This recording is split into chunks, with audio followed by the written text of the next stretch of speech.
Hello my dear students, ಹೇಗಿದ್ದೀರಾ ಎಲ್ಲರೂ? No doubt ಇವತ್ತಿನ ಒಂದು ಕಾನ್ಸೆಪ್ಟು ತಮ್ಮನೇಲಿ ನೋಡಿ ನಿಮಗೆ ಗೊತ್ತಾಗಿರುತ್ತೆ. ಅಡ್ಮಿಷನ್ನು ತುಂಬ ಇಂಪಾರ್ಟೆಂಟ್ ಕಾನ್ಸೆಪ್ಟು. 12 ಮಾರ್ಕ್ಸಿಗೆ 100% ಕೇಳುವಂತಹ ಕಾನ್ಸೆಪ್ಟು. ನೋ ಡೌಟ್ ಲಾಸ್ಟ್ ಇಯರ್ ಅಂತೂ ಅಡ್ಮಿಷನ್ನು 2 ಪ್ರಾಬ್ಲಮ್ಸ್ನ ಕೊಟ್ಟಿದ್ದರು. ಎಲ್ಲರೂ ಕೂಡ ಆಲ್ಮೋಸ್ಟ್ ಗೊತ್ತಿರುತ್ತೆ. ಕಾಮನ್ ಆಗಿ ಅಡ್ಮಿಷನ್ ಅಂತ ಹೇಳಿದವಾಗ ನಿಮಗೆ revaluation account, partners capital account, balance sheet ಅನ್ನೋದು ಗೊತ್ತಾಗೋಗುತ್ತೆ. ಸೊ ಏನು ಅಂತ ಹೇಳಿದ್ರೆ ಮ್ಯಾಕ್ಸಿಮಮ್ ಆಗಿ 99% ಅವರು ನಿಮಗೆ ಅಡ್ಮಿಷನಲ್ಲಿ ರಿವ್ಯಾಲ್ಯೂಯೇಷನ್ ಅಕೌಂಟ್ನ ಪ್ರಿಪೇರ್ ಮಾಡಿ, ಪಾರ್ಟ್ನರ್ಸ್ ಕ್ಯಾಪಿಟಲ್ ಅಕೌಂಟ್ನ ಪ್ರಿಪೇರ್ ಮಾಡಿ ಆ್ಯಂಡ್ ಬ್ಯಾಲೆನ್ಸ್ ಶೀಟ್ ಪ್ರಿಪೇರ್ನ ಮಾಡಿ ಅಂತಲೇ ಕೇಳ್ತಾರೆ. ಎಲ್ಲೋ ಒಂದು 10% ಚಾನ್ಸಸ್ ಇರುತ್ತೆ ಬ್ಯಾಂಕ್ ಅಕೌಂಟು ಮತ್ತು ಗುಡ್ ವಿಲ್ ಅಕೌಂಟ್ನ ಕ್ರಿಯೇಟ್ ಮಾಡಿ ಅನ್ನುವಂಥ ಚಾನ್ಸಸ್ಸು ಇರುತ್ತೆ.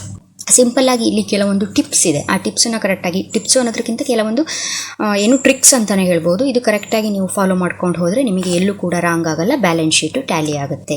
ಫಸ್ಟ್ ಏನು ಮಾಡಬೇಕು, ಕ್ವಶನ್ ಏನಿದೆ ಅದನ್ನು ನೋಡ್ಕೊಬೇಕು ನೀಟಾಗಿ. ಲಾಸ್ಟ್ ಇಯರ್ ಬ್ಯಾಲೆನ್ಸ್ ಶೀಟ್ನ ಕೊಟ್ಟಿರ್ತಾರೆ. ಲಾಸ್ಟ್ ಇಯರ್ ಬ್ಯಾಲೆನ್ಸ್ ಶೀಟ್ ಅಂತ ಹೇಳಿದ್ರೆ, ಫಾರ್ ಎಕ್ಸಾಂಪಲ್ ಇವಾಗ ನೋಡಿ, AB ಅನ್ನೋ ಒಂದು ಪಾರ್ಟ್ನರ್ಸ್, ಓಕೆನಾ. ಅಡ್ಮಿಷನ್ ಅಂತ ಬಂದಾಗ C ಅನ್ನುವಂತಹ ವ್ಯಕ್ತಿಯನ್ನು ನ್ಯೂಲಿ ಅಡ್ಮಿಟೆಡ್ ಬಿಸ್ನೆಸ್ಸಿಗೆ ಅಡ್ಮಿಟ್ ಮಾಡ್ಕೊಳ್ಳೋ ಅಂಥದ್ದು ಅಲ್ವಾ. ಅವಾಗ ಈ ಬ್ಯಾಲೆನ್ಸ್ ಶೀಟ್ ಯಾವುದಾಗಿರುತ್ತೆ ಅಂತ ಹೇಳಿದ್ರೆ, AB ಇದ್ದವಾಗ ಏನು ಬಿಸ್ನೆಸ್ ಇರುತ್ತಲ್ಲ ಆ ಬಿಸ್ನೆಸ್ಸಿನ ಬ್ಯಾಲೆನ್ಸ್ ಶೀಟ್ ಇದಾಗಿರುತ್ತೆ. ಅಂಡರ್ಸ್ಟ್ಯಾಂಡ್. C ಬಂದ್ರ ಮೇಲೆ, C ಅಡ್ಮಿಷನ್ ಆದ್ರ ಮೇಲೆ ಬ್ಯಾಲೆನ್ಸ್ ಶೀಟ್ ಏನಾಗುತ್ತೆ, ಚೇಂಜ್ ಆಗುತ್ತೆ. ನ್ಯೂ ಇಯರ್ ಬ್ಯಾಲೆನ್ಸ್ ಶೀಟ್ನ ಪ್ರಿಪೇರ್ ಮಾಡಬೇಕು, ಅದು ಹೊಸ balance sheet. So new balance ಶೀಟ್ನ ಪ್ರಿಪೇರ್ ಮಾಡೋಕ್ಕೆ ನಮಗೆ ಪ್ರೀವಿಯಸ್ ಇಯರ್ ಬ್ಯಾಲೆನ್ಸ್ ಶೀಟಿನ ಏನು ಐಟಮ್ಸು ಇಂಪಾರ್ಟೆಂಟ್ ಇರುತ್ತೆ, ಅಥವಾ previous year balance sheet important ಇರುತ್ತೆ. ಇದ್ರ ಬೇಸ್ ಮೇಲೆ ನಾವು ಪ್ರೆಸೆಂಟ್ ಇಯರ್ ಬ್ಯಾಲೆನ್ಸ್ ಶೀಟ್ನ ಪ್ರಿಪೇರ್ ಮಾಡ್ತೀವಿ. ಇದು ಒಂದು ಪಾಯಿಂಟ್. AB ಇದ್ದಾಗ ಏನು ಬಿಸ್ನೆಸ್ಸು ರನ್ನಲ್ಲಿತ್ತು ಅಥವಾ ಬಿಸ್ನೆಸ್ಸಿನ ಪೊಸಿಷನ್ ಏನಿತ್ತು ಅದರ ಬ್ಯಾಲೆನ್ಸ್ ಶೀಟ್ ಇದಾಗಿರುತ್ತೆ. ಓಕೆನಾ. ನೆಕ್ಸ್ಟ್ ಒನ್ ಏನು ಅಂತ ಹೇಳಿದ್ರೆ ಅಡ್ಜಸ್ಟ್ಮೆಂಟು. ಹಿಯರ್ ನೀವು ಈಗ ರಿವ್ಯಾಲ್ಯೂಯೇಷನ್ ಅಕೌಂಟ್ನ ಫಸ್ಟು ಪ್ರಿಪೇರ್ ಮಾಡ್ತೀರಲ್ವಾ. ರಿವ್ಯಾಲ್ಯೂಯೇಷನ್ ಅಕೌಂಟ್ನ ಪ್ರಿಪೇರ್ ಮಾಡುವಾಗ ನೀವು ಯಾವುದೇ ಕಾರಣಕ್ಕೂ ಬ್ಯಾಲೆನ್ಸ್ ಶೀಟಲ್ಲಿ ಇರುವಂತಹ ಇಲ್ಲಿ ಏನು ಐಟಮ್ಸ್ ಕೊಟ್ಟಿರ್ತಾರೆ ಇದ್ರ ಬಗ್ಗೆ ತಲೆ ಕೆಡಿಸ್ಕೊಳ್ಳುವ ಅವಶ್ಯಕತೆ ಇಲ್ಲ. ರಿವ್ಯಾಲ್ಯೂಯೇಷನಲ್ಲಿ ಬರುವಂತಹ ಎಲ್ಲ ಟ್ರಾನ್ಸಾಕ್ಷನ್ನು, ಎಲ್ಲ ಐಟಮ್ಸು ಎಲ್ಲಿರುತ್ತೆ ಅಂತ ಹೇಳಿದ್ರೆ ಅಡ್ಜಸ್ಟ್ಮೆಂಟಲ್ಲೇ ಇರುತ್ತೆ. ಓಕೆನಾ. ಇದು ಫಸ್ಟ್ ಪಾಯಿಂಟು. ನಮಗಿದು ಬೇಕು. ಯಾಕೆ ಅಂತ ಹೇಳಿದ್ರೆ ಅಮೌಂಟ್ ಅಡ್ಜಸ್ಟ್ಮೆಂಟಿಗೆ ಅಥವಾ ಅಮೌಂಟ್ ಕ್ಲಾರಿಫಿಕೇಷನಿಗೆ ಬೇಕಾಗುತ್ತೆ. ಬಟ್ ಅಡ್ಜಸ್ಟ್ಮೆಂಟು ಇಂಪಾರ್ಟೆಂಟು ಯಾವುದಕ್ಕೆ, ರಿವ್ಯಾಲ್ಯೂಯೇಷನ್ ಅಕೌಂಟಿಗೆ. ನೆಕ್ಸ್ಟು ಪಾರ್ಟ್ನರ್ಸ್ ಕ್ಯಾಪಿಟಲ್ ಅಕೌಂಟ್ನ ಪ್ರಿಪೇರ್ ಮಾಡಬೇಕಾದ್ರೆ ನಾವೇನು ಮಾಡಬೇಕು, ಹಳೆ ಪಾರ್ಟ್ನರ್ ಯಾರಿದ್ರಲ್ಲ ಅವರು ಮತ್ತು ನ್ಯೂ ಪಾರ್ಟ್ನರ್ 3 ಜನರ ಪಾರ್ಟ್ನರ್ಸ್ ಕ್ಯಾಪಿಟಲ್ ಅಕೌಂಟ್ನ ಓಪನ್ ಮಾಡಬೇಕು. ಅಂದರೆ 3 ಕಾಲಮ್ ಬೇಕು. ABC 3 ಜನ ಪಾರ್ಟ್ನರ್ಸಿನ ಒಂದು ಕಾಲಮ್ಮು ಬೇಕಾಗುತ್ತೆ. ಪಾರ್ಟ್ನರ್ಸ್ ಕ್ಯಾಪಿಟಲ್ ಅಕೌಂಟ್ ಮಾಡುವಾಗ ನಮಗೆ ಮೇಯ್ನ್ ಆಗಿ ಬರುವಂಥದ್ದು ಗುಡ್ ವಿಲ್ ಅಡ್ಜಸ್ಟ್ಮೆಂಟ್. ಇದ್ರ ಬಗ್ಗೆ ನಿಮಗೆ ಗೊತ್ತಿರಬೇಕು. ಗುಡ್ ವಿಲ್ಲಲ್ಲಿ ನಿಮಗೆ 2 ರೀತಿ ಕೇಳ್ತಾರೆ. ಒಂದು, ಗುಡ್ ವಿಲ್ನ ರಿಟೈನ್ಡ್ ಇನ್ ಬಿಸ್ನೆಸ್ ಅಂತ ಹೇಳ್ತಾರೆ, ಅಂದರೆ ಬಿಸ್ನೆಸ್ಸಲ್ಲೇ ಬಿಟ್ಟಿದ್ದಾರೆ ಅಂತ ಹೇಳ್ತಾರೆ. ಆವಾಗ ನೀವು ಒಂದು ಎಂಟ್ರಿಯನ್ನು ಕೊಡಬೇಕಾಗತ್ತೆ. ಓಕೆನಾ. ಅದರ ಅರ್ಥ ನೀವು ಓಲ್ಡ್ ಪಾರ್ಟ್ನರ್ಸ್ ನೋಡಿ, ರಿಟೈನ್ಡ್ ಇನ್ ಬಿಸ್ನೆಸ್ ಅಂತ ಹೇಳಿದ್ರೆ ಏನು ಗುಡ್ ವಿಲ್ ಅಮೌಂಟ್ ಇದೆಯಲ್ಲ ಆ ಗುಡ್ ವಿಲ್ ಅಮೌಂಟನ್ನು ABಗೆ ಡಿಸ್ಟ್ರಿಬ್ಯೂಟ್ ಮಾಡಿ, AB ಅಂದರೆ ಓಲ್ಡ್ ಪಾರ್ಟ್ನರ್ಸು, ಅವರ ಓಲ್ಡ್ ರೇಷಿಯೋ ಪ್ರಕಾರ ಅವರಿಗೆ ಡಿಸ್ಟ್ರಿಬ್ಯೂಟ್ ಮಾಡಿ ಅದನ್ನು ನಾವೇನು ಮಾಡಬೇಕು, ಗುಡ್ ವಿಲ್ ಅಕೌಂಟ್ನ ಕ್ರಿಯೇಟ್ ಮಾಡಬೇಕು. ಅಕಸ್ಮಾತ್ ಕೇಳಲಿಲ್ಲ ಗುಡ್ ವಿಲ್ ಅಕೌಂಟ್ ಅಂತ ಹೇಳಿದ್ರೆ ಬ್ಯಾಲೆನ್ಸ್ ಶೀಟಲ್ಲಿ ಅದಕ್ಕೆ ನಾವು ಅಡ್ಜಸ್ಟ್ಮೆಂಟ್ನ ಮಾಡಬೇಕು, ಎಂಟ್ರಿಯನ್ನು ಕೊಡಬೇಕು. ಅದೇ ಅವರು ರಿಟರ್ನ್ ಆಫ್ ಅಂತ ಕೊಟ್ಟರೆ ಅಥವಾ ಡಿಸ್ಟ್ರಿಬ್ಯೂಷನ್ ಅಂತ ಕೊಟ್ಟರೆ, ಅಂದರೆ ಓಲ್ಡ್ ಪಾರ್ಟ್ನರ್ಸು ಅದನ್ನು ಡಿಸ್ಟ್ರಿಬ್ಯೂಟ್ ಮಾಡ್ಕೊಂಡಿದ್ದಾರೆ, ಹಂಚ್ಕೊಂಡಿದ್ದಾರೆ ಅಂತ ಕೊಟ್ಟಾಗ ಏನಾಗುತ್ತೆ, ನಾವು ಪಾರ್ಟ್ನರ್ಸ್ ಕ್ಯಾಪಿಟಲ್ ಅಕೌಂಟಲ್ಲಿ ABಗೆ ಹಂಚ್ತೀವಲ್ಲ, ಹಂಚಿದ್ರ ಮೇಲೆ ಮುಗೀತು. ಡಿಸ್ಟ್ರಿಬ್ಯೂಟ್ ಮಾಡ್ಕೊಂಡಿದ್ದಾರೆ ಅಂದರೆ ಅವ್ರು ತೊಗೊಂಡೋಗಿದ್ದಾರೆ. ರಿಟೈನ್ಡ್ ಇನ್ ಬಿಸ್ನೆಸ್ ಅಂದರೆ ಬಿಸ್ನೆಸ್ಸಲ್ಲೇ ಇದೆ. ಡಿಸ್ಟ್ರಿಬ್ಯೂಷನ್ ತೊಗೊಂಡಿದ್ದಾರೆ, ರಿಟರ್ನ್ ಆಫ್ ಅಂತ ಹೇಳಿದ್ರೆ ತೊಗೊಂಡು ಹೋಗಿದ್ದಾರೆ. ಅವರು ತಗೊಂಡು ಹೋದಾಗ ಏನಾಗುತ್ತೆ, ಅವರಿಗೆ ಬಂದಿರುವ ಪ್ರಾಫಿಟ್ನ ತೋರಿಸೋ ರೀತಿ ಬೇರೆ ಇರುತ್ತೆ. ಇದು 2 ಅಡ್ಜಸ್ಟ್ಮೆಂಟು. ಇಲ್ಲೊಂದು ಪ್ರಾಬ್ಲಮ್ ಇದೆ ನೋಡಿ.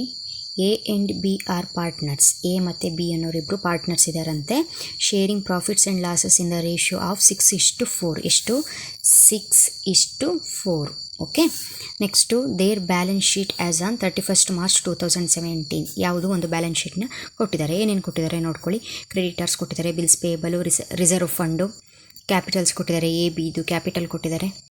ಕ್ಯಾಶ್ ಇನ್ ಹ್ಯಾಂಡ್, ಡೆಟಾರ್ಸ್ ಆಗಿರ್ಬೋದು, less PDD, provision, doubtful debts, ಇದು ಸ್ಟಾಕು, ಬಿಲ್ಡಿಂಗ್ಸು, ಫರ್ನಿಚರ್ ಇಷ್ಟು ಕೊಟ್ಟಿದ್ದಾರೆ. ನೆಕ್ಸ್ಟ್ ಏನು, on 1/4/2017 C is admitted in to the partnership on the following terms. C ಅನ್ನೋನು ಅಡ್ಮಿಟ್ ಆಗಿದ್ದಾನೆ. ಸೊ A ಮತ್ತು B ಇಬ್ಬರು ಪಾರ್ಟ್ನರ್ಸು. C ಅನ್ನೋನು ಎಕ್ಸ್ಟ್ರಾ ಅಡ್ಮಿಟ್ ಆಗಿರುವಂತಹ ವ್ಯಕ್ತಿ.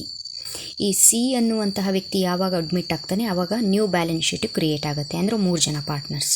ಸೊ ಅವನನ್ನು ಅಡ್ಮಿಟ್ ಮಾಡ್ಕೊಳ್ಳೋಕ್ಕಿಂತ ಮುಂಚೆ ಬಿಸ್ನೆಸ್ಸಲ್ಲಿ ಇರುವಂತಹ ಪೊಸಿಷನ್ ಏನು, ಪ್ರಾಫಿಟಲ್ಲಿದೆಯೋ ಲಾಸಲ್ಲಿದೆಯೋ, ಯಾವುದ್ಯಾವುದು ರೀವ್ಯಾಲ್ಯೂ ಆಗುತ್ತೆ, ಅಸೆಟ್ಸ್ ಬಗ್ಗೆ ಆಗಿರ್ಬೋದು, ಗುಡ್ ವಿಲ್ ಬಗ್ಗೆ ಆಗಿರ್ಬೋದು, ಕ್ಯಾಪಿಟಲ್ ಬಗ್ಗೆ ಆಗಿರ್ಬೋದು, ಪ್ರತಿಯೊಂದನ್ನು ಡಿಸ್ಕಸ್ ಮಾಡಿ ಎ ಬಿಗೆ ಎಷ್ಟು ಅಮೌಂಟು ಬರುತ್ತೆ ಅಂತ ಹೇಳ್ಕೊಂಡು ನೋಡಿಕೊಂಡು ಆ ನಂತರ ಸಿಯನ್ನು ನಾವು ಅಡ್ಮಿಟ್ ಮಾಡ್ಕೊಳ್ತೀವಿ.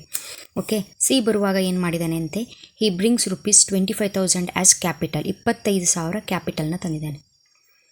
ಎ ಕ್ಯಾಪಿಟಲ್ ಎಷ್ಟು 40,000, ಬಿ ಕ್ಯಾಪಿಟಲ್ ಎಷ್ಟು 30,000. ಇದು ಯಾವಾಗ ತಂದಿದ್ದು, ಸಿ ಅಡ್ಮಿಟ್ ಆಗೋಕ್ಕಿಂತ ಮುಂಚೆ ಬಿಸ್ನೆಸ್ ಇತ್ತಲ್ಲ, ಬಿಸ್ನೆಸ್ ಸ್ಟಾರ್ಟ್ ಮಾಡಿದ್ರಲ್ಲ ಆವಾಗ ತಂದಿರುವ ಕ್ಯಾಪಿಟಲ್. ಇವಾಗ ಬಿಸ್ನೆಸ್ಸಲ್ಲಿ ಕ್ಯಾಪಿಟಲ್ ಕಡಿಮೆ ಆಗಿದೆ ಅಂತನೋ ಅಥವಾ ಮಾರ್ಕೆಟ್ ಎಕ್ಸ್ಟೆಂಡ್ ಮಾಡಬೇಕು ಅಂತನೋ ಯಾವುದೋ ಒಂದು ಕಾರಣಕ್ಕೆ ಹೊಸ ಪಾರ್ಟ್ನರ್ನ ಅಡ್ಮಿಟ್ ಮಾಡ್ಕೋಬೇಕು ಅಂತ ಡಿಸೈಡ್ ಮಾಡಿದರು ಎ ಬಿ. ಸೊ ಸಿನ ಅಡ್ಮಿಟ್ ಮಾಡ್ಕೋತೀವಿ ಅಂತ ಆಯಿತು. ಬಟ್ ಸಿಗೆ ಏನು ಹೇಳಿದರು, ನೀನು ನಮ್ಮ ಕಂಪನಿಯಲ್ಲಿ ಅಡ್ಮಿಷನ್ ಆಗೋದಾದರೆ 25,000 ಕ್ಯಾಪಿಟಲ್ನ ಇನ್ವೆಸ್ಟ್ ಮಾಡಬೇಕು. ನೆಕ್ಸ್ಟು 8,000 ಗುಡ್ ವಿಲ್ನ ತರಬೇಕು. ನಿಮಗೆ ನಾವು 1/6 ಶೇರನ್ನು ಫ್ಯೂಚರಲ್ಲಿ ಬರುವಂತಹ ಪ್ರಾಫಿಟ್ಸಲ್ಲಿ ಕೊಡ್ತೀವಿ. ಫ್ಯೂಚರ್ ನಮ್ಮ ಬಿಸ್ನೆಸ್ಸಲ್ಲಿ ಪ್ರಾಫಿಟ್ಸ್ ಆಗುತ್ತಲ್ಲ ಆವಾಗ 1/6 ಶೇರನ್ನು ಕೊಡ್ತೀವಿ ಅಂತ ಹೇಳಿದ್ದಾರೆ. ನೆಕ್ಸ್ಟ್ ಅಡ್ಜಸ್ಟ್ಮೆಂಟ್ ಇದೆ, ಡಿಪ್ರಿಸಿಯೇಷನ್ ಬಗ್ಗೆ ಕೊಟ್ಟಿದ್ದಾರೆ. ಫರ್ನಿಚರ್ ಇಟ್ಟು 10%, ಅಪ್ರಿಸಿಯೇಷನ್ನು ಬಿಲ್ಡಿಂಗು 25%, 10% 20%. ನೆನಪಿರಲಿ, ಡಿಪ್ರಿಸಿಯೇಟ್ ಅಂತ ಹೇಳಿದ್ರೆ ಲಾಸು ಲೆಸ್ಸು, ಅಪ್ರಿಸಿಯೇಷನ್ ಅಂತ ಹೇಳಿದ್ರೆ ಗೇಯ್ನು ಆ್ಯಡ್, ನೆನಪಿರುತ್ತಲ್ಲ ಇದು. Next provision for doubtful debts is no longer necessary ಅಂತ ಕೊಟ್ಟಿದ್ದಾರೆ. ಅಡ್ಜಸ್ಟ್ಮೆಂಟ್ ಮಾಡುವಾಗ ಏನು ಅಂತ ನೋಡೋಣ. Provide ₹1,000 for repair charges. Goodwill is to be withdrawn by the old partners. Last ಟೈಮೇ ಹೇಳಿದ್ದೀನಿ, ಲಾಸ್ಟ್ ಪ್ರಾಬ್ಲಮಲ್ಲಿ withdrawn by the old partners ಅಂತ ಹೇಳಿದ್ರೆ ಎ ಬಿ ಏನಿರ್ತಾರೆ ಅವರು ರೇಷಿಯೋ ಪ್ರಕಾರ ಅಕಾರ್ಡಿಂಗ್ ಟು ರೇಷಿಯೋ ಅದನ್ನು ಶೇರ್ ಮಾಡ್ಕೊಬಿಡ್ತಾರೆ. ಅದೇ ರಿಟೈನ್ಡ್ ಇನ್ ದ ಬಿಸ್ನೆಸ್ ಅಂತ ಹೇಳಿದ್ರೆ ಯಾವುದೇ ಕಾರಣಕ್ಕೂ ಶೇರ್ ಮಾಡ್ಕೊಳ್ಳಲ್ಲ, ಅದು ಬಿಸ್ನೆಸ್ಸಲ್ಲಿ ಕಂಟಿನ್ಯೂ ಆಗುತ್ತೆ. ಇದು 2 ಅಡ್ಜಸ್ಟ್ಮೆಂಟ್ ಮಾತ್ರ ನಿಮಗೆ ಕೇಳೋದು. ಇಲ್ಲಿ ಏನು ಕೇಳಿದ್ದಾರೆ, ರಿವ್ಯಾಲ್ಯೂಷನ್ ಅಕೌಂಟ್ ಕೇಳಿದ್ದಾರೆ, ಪಾರ್ಟ್ನರ್ಸ್ ಕ್ಯಾಪಿಟಲ್ ಅಕೌಂಟ್ ಕೇಳಿದ್ದಾರೆ, ಬ್ಯಾಲೆನ್ಸ್ ಶೀಟ್ ಕೇಳಿದ್ದಾರೆ. Okay, here first revaluation account ಮಾಡಬೇಕು. ರಿವ್ಯಾಲ್ಯೂಷನ್ ಅಕೌಂಟಿಗೆ ಒಂದು ರೂಲ್ಸ್ ಇದೆ. ಏನು ರೂಲ್ಸು ಅಂತ ಹೇಳಿದ್ರೆ, ಆಲ್ರೆಡಿ ಲಾಸ್ಟ್ ಪ್ರಾಬ್ಲಮ್ನ ಯಾರ್ಯಾರು ನೋಡಿರ್ತೀರ ಅವ್ರಿಗೆ ಗೊತ್ತಿರುತ್ತೆ. ಬಟ್ ನೋಡಿಲ್ಲ ಅಂದರೆ ಆ ಪ್ರಾಬ್ಲಮ್ನ ವಾಚ್ ಮಾಡಿ, ಬಿಕಾಸ್ ಇದರಲ್ಲಿ ಡೀಟೇಲ್ ಆಗಿ ಮೀನಿಂಗ್ನ ನಾನು ಹೇಳಿಲ್ಲ. ಓಕೆನಾ. ರಿವ್ಯಾಲ್ಯೂಷನ್ ಅಕೌಂಟಿಗೆ 4 ಕಾಲಮ್ ಹಾಕೋಬೇಕು. ಪರ್ಟಿಕ್ಯುಲರ್ಸ್ ಅಮೌಂಟು ಡೆಬಿಟು ಕ್ರೆಡಿಟು ಬರ್ಕೊಳ್ಬೇಕು. ಆನಂತರ ನಾಮಿನಲ್ ಅಕೌಂಟ್ ರೂಲ್ಸನ್ನು ಫಾಲೋ ಮಾಡಬೇಕು. ನಾಮಿನಲ್ ಅಕೌಂಟ್ ಅಂತ ಹೇಳಿದರೆ debit all expenses and losses, credit all incomes and gains. ಅಂದರೆ ಎಕ್ಸ್ಪೆನ್ಸಸ್ಸು ಲಾಸಸ್ಸು ಏನೇ ಇದ್ದರೂ ಡೆಬಿಟ್ ಸೈಡ್ ಬರಿತಾ ಹೋಗಬೇಕು. ಗೇನ್ಸು ಇನ್ಕಮ್ಮು ಪ್ರಾಫಿಟ್ಟು ಏನೇ ಇದ್ದರೂ ಕೂಡ ಕ್ರೆಡಿಟ್ ಸೈಡ್ ಬರಿತಾ ಹೋಗಬೇಕು. ಸೊ ಇಲ್ಲೇನಾಗುತ್ತೆ ಅಂತ ಹೇಳಿದ್ರೆ, ಏನು ಅಡ್ಜಸ್ಟ್ಮೆಂಟ್ ಕೊಟ್ಟಿರ್ತಾರಲ್ಲ, ಈ ಅಡ್ಜಸ್ಟ್ಮೆಂಟಲ್ಲಿ ನ್ಯೂ ಪಾರ್ಟ್ನರ್ ತಂದಿರುವ ಕ್ಯಾಪಿಟಲ್ಲು ಗುಡ್ ವಿಲ್ಲು ಬಿಟ್ಟು ಬೇರೆ ಏನೇ ಅಡ್ಜಸ್ಟ್ಮೆಂಟ್ ಇದ್ದರೂ ಕೂಡ ಯಾವುದರಲ್ಲಿ ರಿವ್ಯಾಲ್ಯೂಷನ್ ಅಕೌಂಟಲ್ಲಿ ಬರುತ್ತೆ. ಓಕೆ, ಹಿಯರ್ ನೋಡಿ, ಈಗ ರಿವ್ಯಾಲ್ಯೂಷನ್ ಅಕೌಂಟ್ ಇದು. ರಿವ್ಯಾಲ್ಯೂಷನ್ ಅಕೌಂಟಲ್ಲಿ 4 ಕಾಲಮ್ ಹಾಕೊಂಡ್ರ ಮೇಲೆ ಏನು ಮಾಡಬೇಕು, ನಾವು ಒಂದೊಂದೇ ಅಡ್ಜಸ್ಟ್ಮೆಂಟ್ನ ನೋಡ್ತಾ ಹೋಗಬೇಕು. ಫಸ್ಟ್ ಅಡ್ಜಸ್ಟ್ಮೆಂಟ್ ಏನಿದೆ ಅಂತ ಹೇಳ್ಕೊಂಡು ನೋಡ್ಕೊಳ್ಳೋಣ. Depreciate furniture at 10% and appreciate building by 20%. Depreciation appreciation. So ಏನು ಮಾಡೋಣ, ಫಸ್ಟು ಫರ್ನಿಚರ್ನ ತೊಗೊಳ್ಳೋಣ. ಡಿಪ್ರಿಸಿಯೇಷನ್ ಅಂತ ಹೇಳಿರೋದ್ರಿಂದ ಲಾಸು ಲೆಸ್ಸು, ಅದನ್ನು ನಾವೇನು ಮಾಡಬೇಕು, to furniture account loss. Depreciation ಅಂದರೆ ಲಾಸು, ಅದಕ್ಕೆ ಇಲ್ಲಿ ಫರ್ನಿಚರ್ ಇಲ್ಲಿ ತೊಗೊಂಡಿರೋದು. ಬಿಲ್ಡಿಂಗು ಅಪ್ರಿಸಿಯೇಷನ್ನು ಅಂದರೆ ಪ್ರಾಫಿಟ್ಟು ಆ್ಯಡ್ ಮಾಡಬೇಕು, ಅದಕ್ಕೆ ಈ ಕಡೆ ತೊಗೊಂಡಿರೋದು. ಗೊತ್ತಿದೆ ಅಲ್ಲ. ಹಿಯರ್ ಫರ್ನಿಚರ್ ಅಮೌಂಟ್ ಏನಿದೆ ಅದನ್ನು ಬರ್ಕೋಬೇಕು. ಕೊಟ್ಟಿರ್ತಾರೆ ಬ್ಯಾಲೆನ್ಸ್ ಶೀಟಲ್ಲಿ 30,000 ಇಂಟು ಎಷ್ಟು ಪರ್ಸೆಂಟ್ ಅಂತ ಅವ್ರು ಕೊಟ್ಟಿದ್ದಾರೆ ಅಷ್ಟು ಪರ್ಸೆಂಟ್ ಬರೋದ್ರೆ ಆಯಿತು, 10/100. ಸೊ 3,000 ಆಗುತ್ತೆ. ಬಿಲ್ಡಿಂಗ್ಸ್ ಏನು ಮಾಡಿದ್ದಾರೆ, ಬ್ಯಾಲೆನ್ಸ್ ಶೀಟಲ್ಲಿ ಏನು ಅಮೌಂಟ್ ಕೊಟ್ಟಿದ್ದಾರೆ ಅಮೌಂಟನ್ನು ಬರ್ಕೊಳ್ಬೇಕು, ಇಂಟು ಅವರೇ 20% ಅಂತ ಕೊಟ್ಟಿದ್ದಾರೆ 20/100. ಅವಾಗ ಎಷ್ಟಾಗುತ್ತೆ ಅಮೌಂಟು, 6,000 ಆಗುತ್ತೆ. ಓಕೆನಾ. ಇದಾದ್ರ ಮೇಲೆ ಇನ್ನೇನು ಅಡ್ಜಸ್ಟ್ಮೆಂಟ್ ಕೊಟ್ಟಿದ್ದಾರೆ ನೋಡಬೇಕು. ಯಾರು ನೋಡಿ, provision for doubtful debts is no longer necessary. ಇಲ್ಲಿ ನೋಡಿ, ಲಾಸ್ಟ್ ಪ್ರಾಬ್ಲಮಲ್ಲಿ ನಾವೇನು ಮಾಡಿದ್ವಿ, 20,000 ನಮಗೆ ಡೆಟಾರ್ಸಿಂದ ಬರೋದಿದೆ, ನಮಗೆ ಸಾಲ ಬರೋದಿದೆ. ಅಲ್ಲಿ ಡೌಟ್ಫುಲ್ ಡೆಟ್ ಅಂತ ಹೇಳ್ಕೊಂಡು ಎಷ್ಟೋ ಕೊಟ್ಟಿರ್ತಾರೆ. ಸೊ ಅದು ಬರಲ್ಲ ಅಂತ ಹೇಳ್ಕೊಂಡು ನಾವು ಅದಕ್ಕೆ ಅಡ್ಜಸ್ಟ್ಮೆಂಟ್ನ ಮಾಡ್ತಿದ್ವಿ. ಬಟ್ ಇಲ್ಲೇನಾಗಿದೆ, ಅವರು ನೋ ಲಾಂಗರ್ ನೆಸೆಸರಿ ಅಂತ ಹೇಳಿದ್ದಾರೆ. ಸೊ ಅಮೌಂಟು ಏನಿದೆ ಡೆಟಾರ್ಸು ಅಷ್ಟು ಕಲೆಕ್ಷನ್ ಆಗಿದೆ ಅಂತ ಅರ್ಥ. ಅಷ್ಟು ಕಲೆಕ್ಷನ್ ಆಗಿದೆ, ಇದನ್ನು ತಗೊಳ್ಳೋ ಅವಶ್ಯಕತೆ ಇಲ್ಲ, ಈ 2,000ನ ತಗೊಳ್ಳೋ ಅವಶ್ಯಕತೆ ಇಲ್ಲ ಅಂತ ಹೇಳಿದ್ದಾರೆ. ಓಕೆನಾ. ಈ 2,000 ತಗೊಳ್ಳೋ ಅವಶ್ಯಕತೆ ಇಲ್ಲ ಅಂದಾಗ ಏನು ಮಾಡಬೇಕು, ನಾವು 20,000 ತಗೋಬೇಕು. ಇಲ್ಲಿ 18,000 ಅಲ್ಲ, ಬ್ಯಾಲೆನ್ಸ್ ಶೀಟ್ ಪ್ರಿಪೇರ್ ಮಾಡುವಾಗ 20,000ನ ತಗೋಬೇಕು. ಯಾಕಂತ ಹೇಳಿದ್ರೆ ಈ 2,000 ಪ್ರಾವಿಷನ್ ಫಾರ್ ಡೌಟ್ಫುಲ್ ಡೆಟ್ಸು ಇಲ್ಲ. ಓಕೆನಾ. ಅವಾಗ ನಾವೇನು ಮಾಡ್ತೀವಿ ಅಂತ ಹೇಳಿದ್ರೆ, ಇಲ್ಲಿ ಇವಾಗ ಏನು ಕನ್ಫ್ಯೂಸ್ ಮಾಡ್ಕೋಬೇಡಿ, 20,000 ನಮಗೆ ಬರಬೇಕು, ನಮಗೆ ಬರೋ ಹಣ ಇದೆ. ಇವ್ರು ಕೊಟ್ಟಿರೋ ಪ್ರಕಾರ ಲೆಸ್ ಪಿ ಡಿ ಡಿ ಅಂತ ಹೇಳಿದ್ರೆ 2,000 ರೂಪಾಯಿ ಬರೋ ಡೌಟು, 20,000ದಲ್ಲಿ 2,000 ಬರೋದು ಡೌಟು. ಅಂದರೆ ಡೌಟು ಅಂದರೆ ಅದು ಬರಲ್ಲ, ಹೌದಾ, ಡೌಟ್ಫುಲ್ ಡೇಟು ಅಂದರೆ ನಮಗೆ ಲಾಸ್ ಅದು. ಅವಾಗ ನಾವೇನು ಮಾಡ್ತಿದ್ವಿ, ಲಾಸನ್ನು ಡೆಬಿಟ್ ಸೈಡ್ ಎಂಟ್ರಿ ಮಾಡ್ತಾಯಿದ್ವಿ. ಲಾಸ್ಟ್ ಪ್ರಾಬ್ಲಮಲ್ಲಿ ಮಾಡಿದ್ವಲ್ಲ, ಇಲ್ಲಿ ಡೆಬಿಟ್ ಸೈಡ್ ಎಂಟ್ರಿ ಮಾಡ್ತಾಯಿದ್ವಿ. ಬಟ್ ಇಲ್ಲೇನು ಹೇಳಿದ್ದಾರೆ, ತಗೊಳ್ಳೋ ಅವಶ್ಯಕತೆ ಇಲ್ಲ ಅಂತ ಹೇಳಿದ್ರ ಮೇಲೆ ಆ 2,000 ರೂಪಾಯಿ ಏನು ಬಂದಿದೆ ಅಂತ ಅರ್ಥ. ಅಂದರೆ 20,000ನೂ ಬಂದಿದೆ, 18,000 ಅಲ್ಲ, ಇದು 2,000 ಇಲ್ಲ, ಕಲೆಕ್ಷನ್ ಆಗಿದೆ, 20,000ನೂ ಬಂದಿದೆ ಅಂತ ಹೇಳಿದಾಗ 20,000ನೂ ಪ್ರಾಫಿಟ್ಟು. ಅಂದರೆ ಆ್ಯಕ್ಚುಲಾಗಿ 2,000 ರೂಪಾಯಿ ಬರಬೇಕಾಗಿತ್ತು, ಅದನ್ನು ನೀವು ಕಂಟಿನ್ಯೂ ಮಾಡೋ ಅವಶ್ಯಕತೆ ಇಲ್ಲ, ಬಿಕಾಸ್ ಅದು ಬಂದಿದೆ ಅಂತ ಹೇಳ್ಕೊಂಡು ಅರ್ಥ ಆಗುತ್ತೆ. ಹಾಗಾಗಿ ಆ 2,000ನ ನಾವೇನು ಮಾಡಬೇಕು, ಇಲ್ಲಿ ಕ್ರೆಡಿಟ್ ಸೈಡ್ ಎಂಟ್ರಿ ಮಾಡಬೇಕು. By provision for doubtful dates ಅಂತ ಎಂಟ್ರಿ ಮಾಡಿ 2,000 ರೂಪೀಸ್ನ ಎಂಟ್ರಿ ಮಾಡಿದ್ರೆ ಆಯಿತು. ಓಕೆನಾ, ಇಲ್ಲಿ ಕರೆಕ್ಟಾಗಿ ನೋಡ್ಕೊಳ್ಳಿ, ಕನ್ಫ್ಯೂಸ್ ಮಾಡ್ಕೊಳ್ಳೋದು ಬೇಡ. Provision for doubtful debts is no longer necessary ಅಂತ ಹೇಳಿದ್ರೆ ಕಲೆಕ್ಷನ್ ಫುಲ್ ಅಮೌಂಟ್ ಬಂದಿದೆ ಅಂತ ಹೇಳ್ಕೊಂಡು ಅರ್ಥ. ಆದರೆ ಇಲ್ಲಿ 2,000ನೇ ಯಾಕೆ ತೊಗೊಂಡ್ವಿ ಅಂತ ಹೇಳಿದ್ರೆ, ಅವ್ರು ಅಡ್ಜಸ್ಟ್ಮೆಂಟಲ್ಲಿ ಇಲ್ಲಿ ಬ್ಯಾಲೆನ್ಸ್ ಶೀಟಲ್ಲಿ ಏನು ಕೊಟ್ಟಿದ್ರು, 2,000 ಏನು ಬ್ಯಾಲೆನ್ಸ್ ಇದೆ, 20,000ದಲ್ಲಿ 18,000 ಬಂದಿದೆ, 2,000 ಬ್ಯಾಲೆನ್ಸ್ ಇದೆ ಅಂತ ಕೊಟ್ಟಿದ್ರು. ತಗೊಳ್ಳೋ ಅವಶ್ಯಕತೆ ಇಲ್ಲ ಅಂತ ಹೇಳಿದ್ರೆ ಆ 2,000 ಬಂತು ಅಂತ ಅರ್ಥ. ಸೊ ಬಂದಿರೋ ಅಮೌಂಟನ್ನು ನಾವೇನು ಮಾಡಬೇಕು, 2,000 ಇಲ್ಲಿ ಬರೀಬೇಕು. ಓಕೆನಾ, ಅದಾದ್ರ ಮೇಲೆ ನೆಕ್ಸ್ಟ್ ಯಾವುದಿದೆ ಅಂತ ಹೇಳಿದ್ರೆ, ಪ್ರೊವೈಡ್ ₹1,000 ಫಾರ್ ರಿಪೇರ್ ಚಾರ್ಜ್. ಯಾವುದೋ ಒಂದು ಮೆಷಿನರಿ ರಿಪೇರಿ ಏನೋ ಯಾವುದೋ ಒಂದು ರಿಪೇರ್ ಚಾರ್ಜ್ ಕೊಟ್ಟಿದ್ದೀವಿ. ಸೊ ಎಕ್ಸ್ಪೆನ್ಸಸ್ ಆಗಿದೆ. ಎಕ್ಸ್ಪೆನ್ಸಸ್ ಎಲ್ಲ ಯಾವ ಕಡೆ, ಡೆಬಿಟ್ ಸೈಡು. ಗೇನ್ ಎಲ್ಲ ಯಾವ ಕಡೆ, ಕ್ರೆಡಿಟ್ ಸೈಡು. ನೆನಪಿದೆ, ಇಲ್ಲೇನು ಟು ರಿಪೇರ್ ಚಾರ್ಜಸ್ ಅಂತ ಬರೆದು 1,000 ಬರೆದ್ರೆ ಆಯಿತು. ಓಕೆನಾ, ಸೊ ಅಲ್ಲಿಗೆ ಅಡ್ಜಸ್ಟ್ಮೆಂಟು ಮುಗೀತು. ನೆಕ್ಸ್ಟು ಗುಡ್ ವಿಲ್ಲು, ಇದು ಎಲ್ಲಿಗೆ ಸಂಬಂಧಪಟ್ಟಿರೋದು ಬೇರೆ. ನೆಕ್ಸ್ಟು ಇವಾಗ ಇದು ಬರೆದಾದ್ರ ಮೇಲೆ ಏನು ಮಾಡಬೇಕು, ಟೋಟಲ್ ಮಾಡಬೇಕು. ಹಿಯರ್ ಏನಿದೆ ಅಮೌಂಟು ಅದನ್ನು ಟೋಟಲ್ ಮಾಡಿ 8,000 ಆಗುತ್ತೆ. ಎರಡು ಕಡೆಯೂ 8,000 ಬರ್ಕೊಳ್ಳಿ. 8,000ದಲ್ಲಿ 4,000 ಲೆಸ್ ಮಾಡಬೇಕಾಗುತ್ತೆ. ಫರ್ನಿಚರಿಂದು depreciation amount, repair charges 1,000 less ಮಾಡಿದಾಗ ನಿಮಗೆ ಉಳಿಯೋದೆಷ್ಟು, 4,000 ಹೋದರೆ ಇನ್ನು 8ರಲ್ಲಿ ಇನ್ನು 4,000 ಉಳಿಯುತ್ತೆ.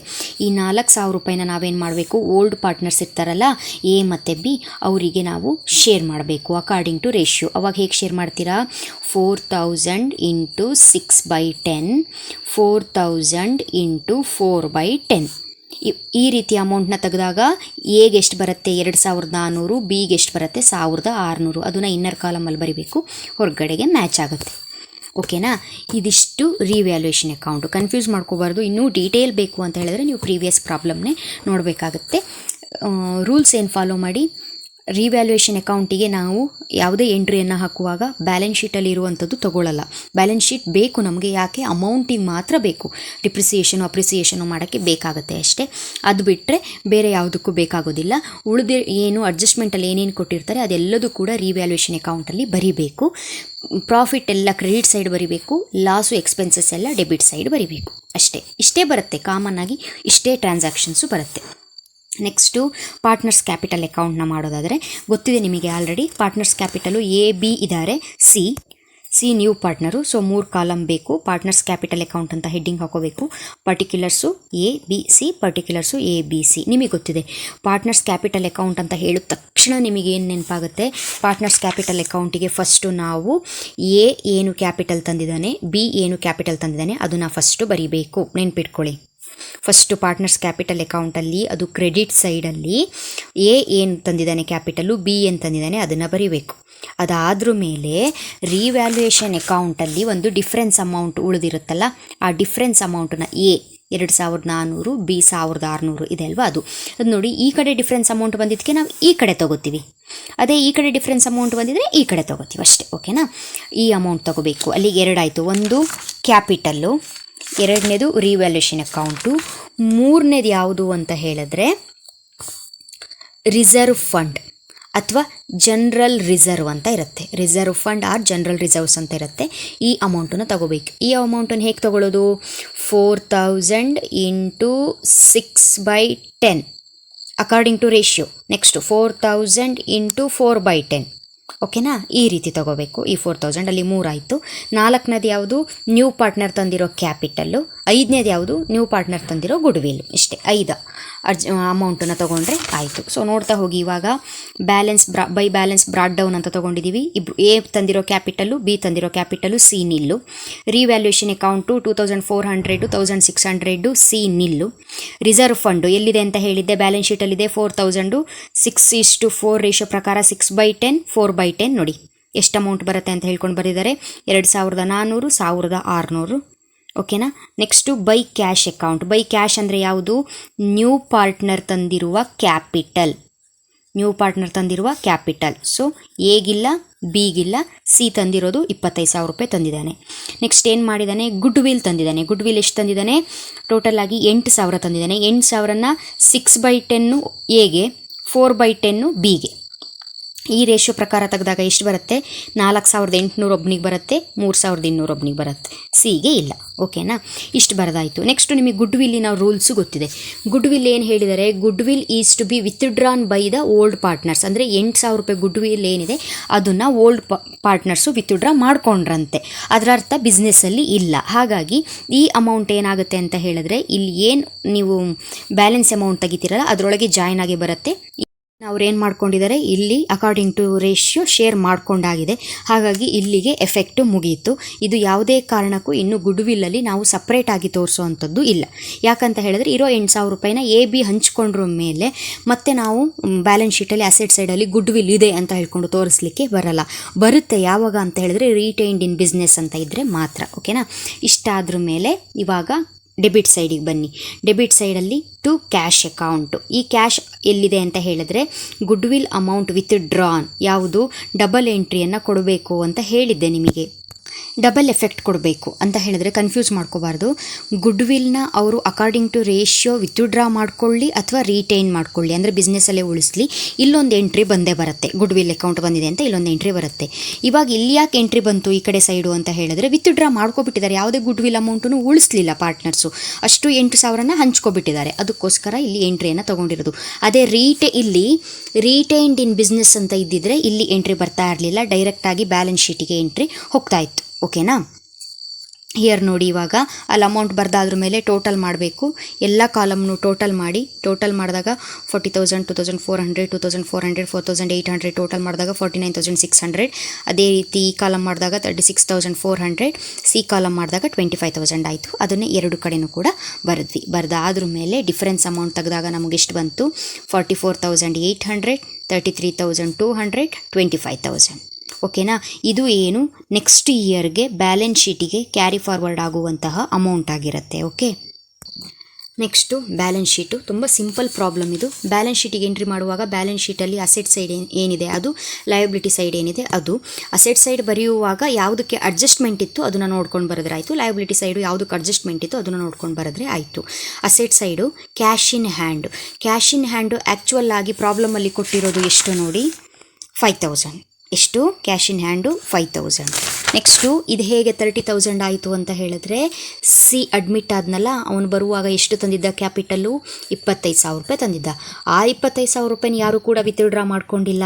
ಡೈರೆಕ್ಟಾಗಿ ಬ್ಯಾಂಕಿಗೆ ಅದೇನಾಗಿದೆ? ಜಮಾ ಆಗಿದೆ. ಹೌದಲ್ವಾ? ಸೊ ಅದು ಬ್ಯಾಂಕಲ್ಲಿ ಅಮೌಂಟ್ ಇದೆ 25,000. ಮುಂಚೆ ಇದ್ದಿದ್ದೆಷ್ಟು? 5,000. ಟೋಟಲ್ ಆಗಿ ಎಷ್ಟಾಯಿತು? 30,000 ರೂಪಾಯಿ ಆಯಿತು. ಓಕೆನಾ. ಇಲ್ಲಿ ನೋಡಿ, ಇವಾಗ ಅಡ್ಜಸ್ಟ್ಮೆಂಟ್ ನೋಡಿ. ಮುಂಚೆ ಇದ್ದಿದ್ದೆಷ್ಟು? 5,000. ಸಿ ತಂದಿದ್ದೆಷ್ಟು? 25,000.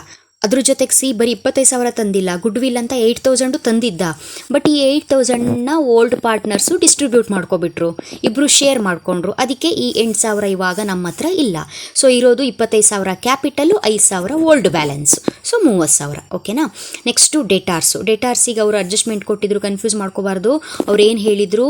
20,000 ಡೆಟಾರ್ಸ್ ಇದೆ, ಬರಬೇಕು ನಮಗೆ ಸಾಲ, ಅದರಲ್ಲಿ 2,000 ಡೌಟ್ಫುಲ್ ಡೆಟ್ಟು ಅಂತ ಹೇಳಿದರು. ಆದರೆ ಅಡ್ಜಸ್ಟ್ಮೆಂಟಲ್ಲಿ ಏನು ಹೇಳಿದ್ರು? ಡೌಟ್ಫುಲ್ ಡೆಟ್ ಅಂತ ಮಾಡಬೇಡಿ, ಇದು ಬಂದಿದೆ ಅಂತ ಹೇಳಿದ್ರು. ಸೊ ಅಲ್ಲಿಗೆ ಏನಾಯಿತು? 18,000 ಆಗಲ್ಲ, 20,000ಕ್ಕೆ 20,000 ಬಂದಿದೆ ಅಂತ ಆಯಿತು. ಓಕೆನಾ. ನೆಕ್ಸ್ಟು ಸ್ಟಾಕು 17,000 ಏನೇ ಬ್ಯಾಲೆನ್ಸ್ ಶೀಟಲ್ಲಿದೆ ಅದನ್ನೇ ಬರೆಯೋದು.